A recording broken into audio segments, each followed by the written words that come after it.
এক সময় যেখানে পশু কোরবানি নিষিদ্ধ ছিল, বর্তমানে সেখানেই কোরবানি হয় হাজার হাজার গরু খাসি।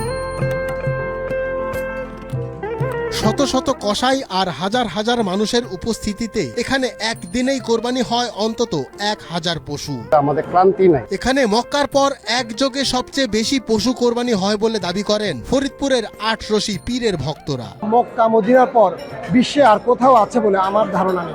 আজ যেখানে হাজারো পশুর কোরবানি হয়, এক সময় সেই এলাকায় ছিল হিন্দু জমিদারদের। স্থানীয়দের দাবি, সে সময় সাধারণ মুসলমানরা প্রকাশ্যে পশু কোরবানি দিতে পারতেন না, হতো না নামাজও। নামাজ হতো না, ঈদের জামাত হতো না এবং পশু কোরবানি ছিল নিষিদ্ধ।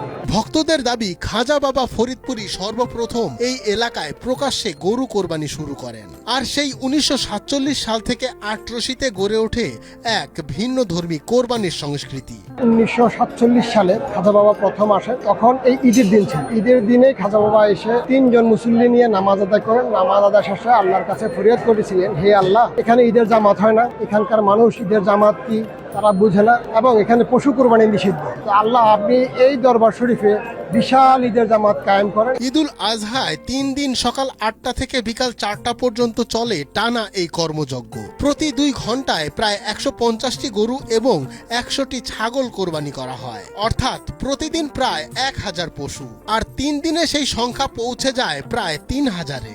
নিজের এলাকায়ও কোরবানি দেই, আবার দরবার শরীফে এসেও কোরবানি দেই। কোরবানি শেষে ধর্মীয় নিয়ম মেনেই পশুর মাংস পৌঁছে যায় দেশের বিভিন্ন জেলার ভক্তদের কাছে। শুধু কোরবানি নয়, এ যেন ভক্তদের কাছে এক বিশাল মিলন মেলা। একটা বছর আমরা অপেক্ষা করি। এত বড় আয়োজন সফল করতে কাজ করেন শত শত খাদেম, কসাই ও স্বেচ্ছাসেবক। কারো হাতে দা, কারো হাতে মাংস বন্টনের দায়িত্ব, আবার কেউ ব্যস্ত শৃঙ্খলা রক্ষায়।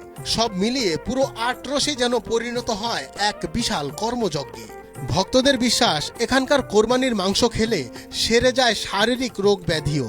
সবচেয়ে বড় জিনিস হচ্ছে এই দরবার আসার পরে আমরা যে কোরবানির যে তমরাটা খাই, এটা থেকে আমাদের শরীরের যত রোগ ব্যাধি থাকে, এটা ইনশাআল্লাহ কেবলাজান হুজুরের উসিলায়, আল্লাহ এবং আল্লাহ রাসূলের দয়ায় আমরা মুক্তি পাই।